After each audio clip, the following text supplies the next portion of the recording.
guests. I have other matters to attend to, but make yourselves comfortable. This tomb shall be your new home.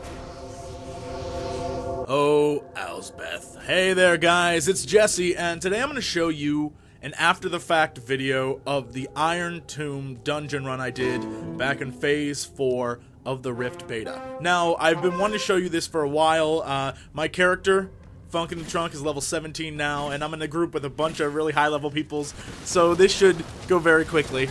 But the cool thing about this dungeon is that while it's the very first dungeon in the game, if you play on a Defiant, it is actually really fun. There's a lot of cool mechanics to it, but more importantly, I wanted to show you what grouping was like, and different class, soul combinations, and all sorts of stuff, and give you an idea of what to expect as you get a little higher into this game.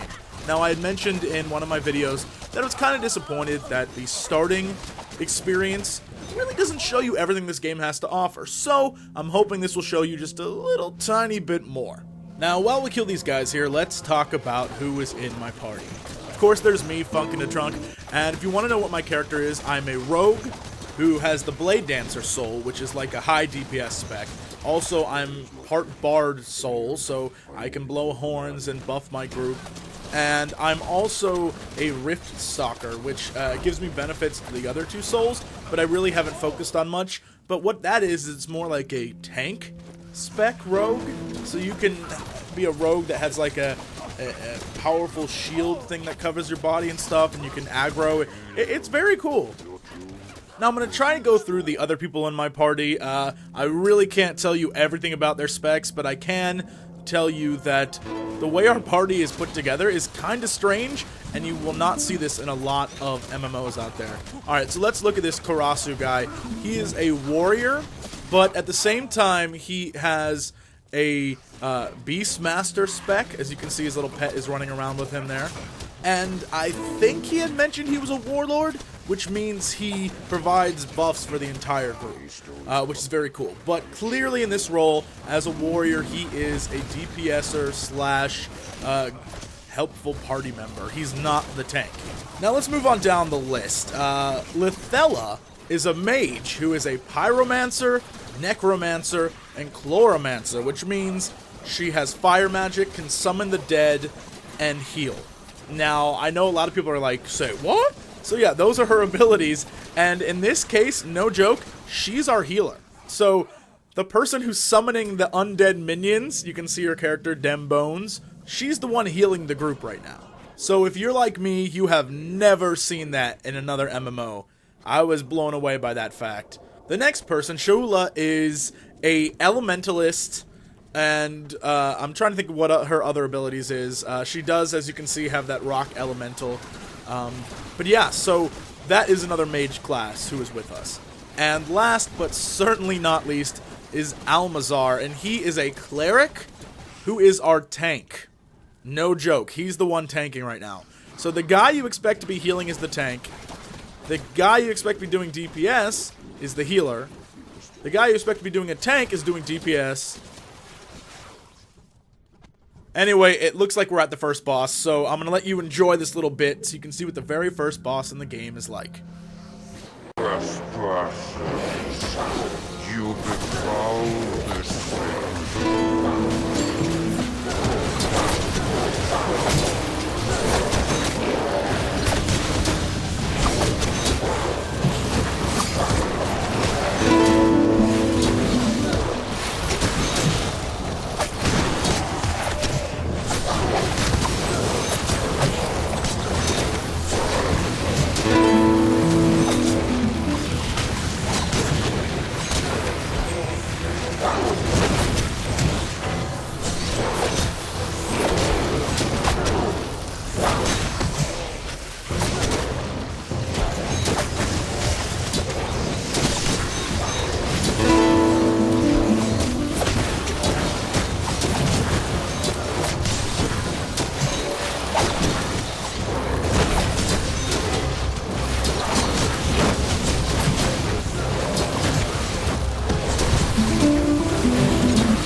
So as you saw there, the very first boss in the game is pretty much just a tank and spank fight. Not very hard. Of course, I am with a group of level 26s and 20s, and this is a level 18 dungeon, so yeah, we probably beat that down faster than it should have been, and you might have missed, like, I don't know, a spell cast or something, but it doesn't really matter. It's a tank and spank fight, and as you saw, the reward was justified by how easy the boss was. It was essentially a bag. Like, here, have a blue bag. But the fight itself, not that hard. So, for those of you wanting a little lore on why we're in this dungeon, apparently this is where all the ancient kings of Freemarch are buried, and Alisbeth and the rest of the evil bad guys are coming to res the dead and use them against us in Freemarch. Freemarch is this area that the Defiant operate in, but it's not really their homeland. The homeland of the Defiant is spread out all over the world, but they've taken up in Freemarch to sort of defend the people there, as the Guardians have sort of said, you know what, screw them, they're on their own. And of course this is where the rifts are opening, and so it's kind of a cool little area. Now, most of the stuff you're seeing in the dungeon right now are little packs of guys, but as we get deeper and deeper into the dungeon, it'll actually start to offer puzzles and different things in which you have to solve. It's very interesting how they did this. So when you start out, it looks like a massive dungeon, and that's one thing that I miss about MMOs now. When you go into dungeons, they seem very confined, and this one is, it has like a Diablo 3 style layout to it, like sort of feel, but at the same time, it has a Warcraft like quickness to it, but like an EverQuest sort of mob style feel. I don't even know how to describe it. You know what? I'm grasping for straws, but it really is unique. And I just got an achievement. Totally forgot about that. But it is unique in the fact that while it brings all these things from a million different MMOs into one, it sort of pulls the best from all of them. And I think that's really nice.